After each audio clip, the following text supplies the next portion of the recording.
Mike from Rock and Lord. I've got the privilege tonight of talking to the fantastic Dan Reed. Dan, thank you once again for talking to us. Got some questions written down for you. This is the last show of a 5-day mini tour of England and Wales. How has the tour gone? Oh, it's fantastic, actually, yeah. Especially the 2 shows with Kettlehouse tonight in Sheffield, and then Hard Rock Hell Festival, which we played last night. First time I've been up there, and it was a fantastic event. And then we played in Swindon for the Fat Boys charity event. Yeah. And last year I think they raised like £6,000, and this year they raised £12,000. Is it the first time the network has done the Fat Boys charity? It was. I've always done it solo twice before. Yeah. And then with the network, that was fantastic. So they said they want us to do it again possibly next year as well. So, yeah. Obviously you're happy to do so because it's a fantastic charity. Oh, yeah. They really make a lot of kids happy, for sure. Yeah. Excellent. Going back to you playing Hard Rock Hell AOR, that was last night, wasn't it? Mm-hmm. How was the reaction been from new fans of Dan Reed Network or fans that have revisited you? There must be quite a few there. Amazing. I mean, there's a lot of people that never heard our music before that were coming up to us last night and saying, where have we been and why did we miss you? You know, younger generation. Yeah. And everyone we talked to last night said that Kettlehouse actually was their favorite band on Friday, and we were their favorite band on Saturday. Yeah. So that was nice to hear, an honor to hear. Even though I couldn't attend either of them for various reasons, I heard from good sources that both at Hard Rock Hell and Rockingham last year, you were the best band on the bill. It's nice to hear. I mean, I think we do well on a bigger stage. You know, we really like that energy and try to take command of that space. And I think our music works good in that environment as well, you know, because those big funky rock grooves and stuff. So the new album is going to kind of follow in that trend. Which hopefully I'll come on to in a minute. Okay, hopefully we'll keep doing bigger stages, for sure. You've just played 2 dates with Kettlehouse. When did your relationship with Danny Vaughan and Kettlehouse start? Was it Download? Yeah, or did it go back before that? No, it was Download 2 years ago. I had never met those guys before. Right. And then Danny and I did the Snake Rattle and Harmony tour last year and became even closer.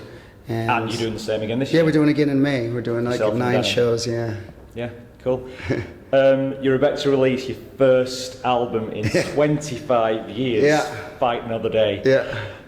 Tell us all about it. Everything you can. Well, I think we really wanted to go back and revisit our first and second album, you know, the Dan Reed Network debut album, and then Slam. I think we kind of went a different direction with the Heat and didn't do so much the funk rock grooves, you know, that kind of... It still worked. Yeah, and the Heat still worked. Yeah, the Heat's good. I mean, but it was really us trying to compete with the grunge scene that was coming in. Absolutely. That's what the Heat was about. So we're going back to our roots, and I think the lyrics are maybe a little more deeper on this album, but I think we really captured the funk rock thing of those first couple albums, you know. Cool. So I hope. We'll see. It's going to be up to you guys. Where was it recorded? When did you record it? 90% of it was recorded in Portland, Oregon. The other 10% was recorded in Prague, you know, where we did some extra keyboard parts and some vocal stuff. And a lot of my stuff that I did with the demos, and Brian that did with the demos, he did down in Honduras. Some of those elements crept into the album as well. So, but we recorded it with Rob Dacre in Portland, Oregon, both at his studio, The Commune, and a studio called Falcon, which was where we actually recorded a lot of stuff back before we got our record deal. Really? Right. So it was like this full circle thing. And now we're working with Derek Schulman again, who signed us to Polygram. And before that, we were working with D. Ball, who manages Biffy Clyro. And so they got together, and we've kind of just kept building this relationship with everybody that's helped us along the way and staying in touch with that. You're releasing it through Frontiers Records. Yes, that's correct. How did that come about? Well, Frontiers was interested in doing one of my solo records a while back, and then Derek Schulman just happened to be the American representative for Frontiers. So he's working for Frontiers now, right? That's he's the connection in the U.S. And so he and Dan Makta, who works with Derek, are the management team that's kind of spearheading our project. And when is the new album going to be released? They say it's June 1st, but it's the first week of June, somewhere in there. And then we're going to do a CD release party in London, either June 4th or 14th. It's going to be one or the other. So we're going to announce that next week, and the venue as well. We're trying to find some place that's kind of off the beaten path and different, you know. Like I wanted to play Ronnie Scott's, but it was booked. So and then we thought about the Hippodrome, and there's all these kind of cool places that we did back in the day, you know. So we'll see. Yeah, good. Sounds good.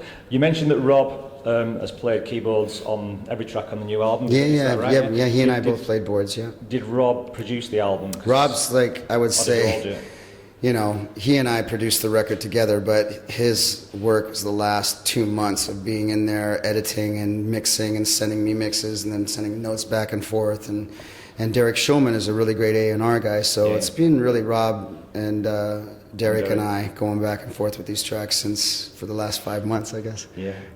What is it like now with Rob playing behind you as opposed to Blake? Is it any different? Yeah. Has Rob just slotted in there as if he's... Yeah, I mean, I'm a big fan of Rob's work. I mean, he plays with me in my solo stuff.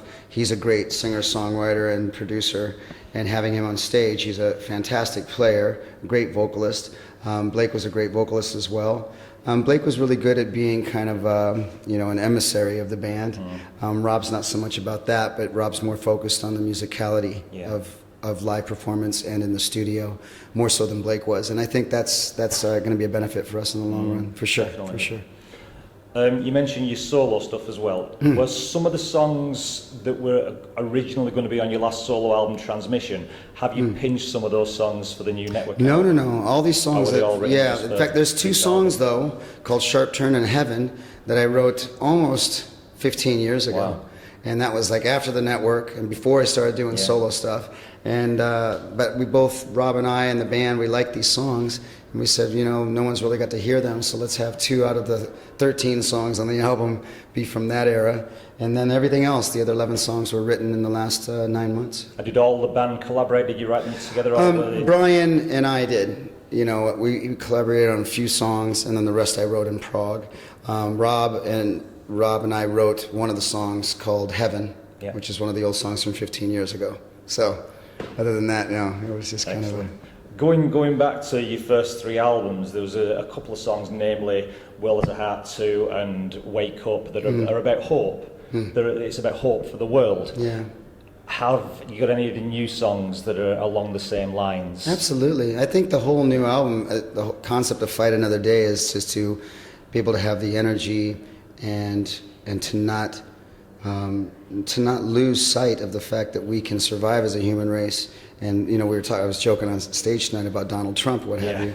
But it's people like that are playing off of our fears and our prejudices that is scary to me. And so this whole album is about learning to push back against that without violence and try to it's always still the same message, to have some kind of hope for the future, you know. So the album title, Fight Another Day, isn't just about the band fighting another day, it's more of a wider subject as exactly. well. And the cover is, you'll see, when you see the cover you'll get what I mean. It's definitely, it can be perceived as us in our 50s trying to get out on stage and doing, you know, having the same energy that we had 30 years ago or 25 years ago. But it's also, I mean, the message of the album to me is about fighting another day as a human race on this planet. Since the reunion of the network, I've seen you probably 4 or 5 times now, and you're saying about the energy of the band.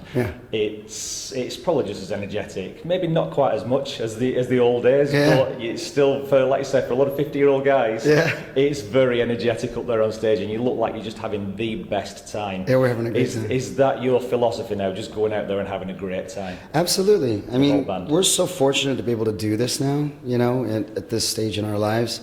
And to complain about it or to get apathetic about it or anything is a big mistake. So I think people, as long as people keep coming to the shows, it's our job and our obligation and joy to give them 110%. I'm backstage after every show, just barely being able to breathe. Yeah, your voice is a bit shot. I'm kind of like, so yeah, I love it. We're all having a great time. You're recording a new video here in Manchester, or close to Manchester tomorrow.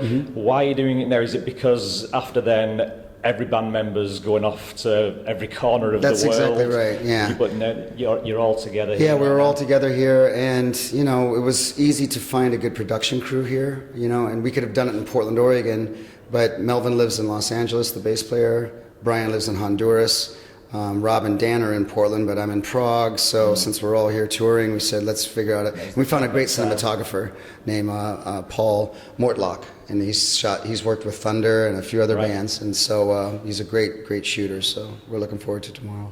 And can you give us an idea of what the video is going to entail? Is it going to be a live Yeah, video? we're actually shooting 2 videos tomorrow. We're doing one for Divided, which we're going to spend 5 hours on shooting. We're going to have a lunch break, and then we're going to shoot another video for a song called The Brave.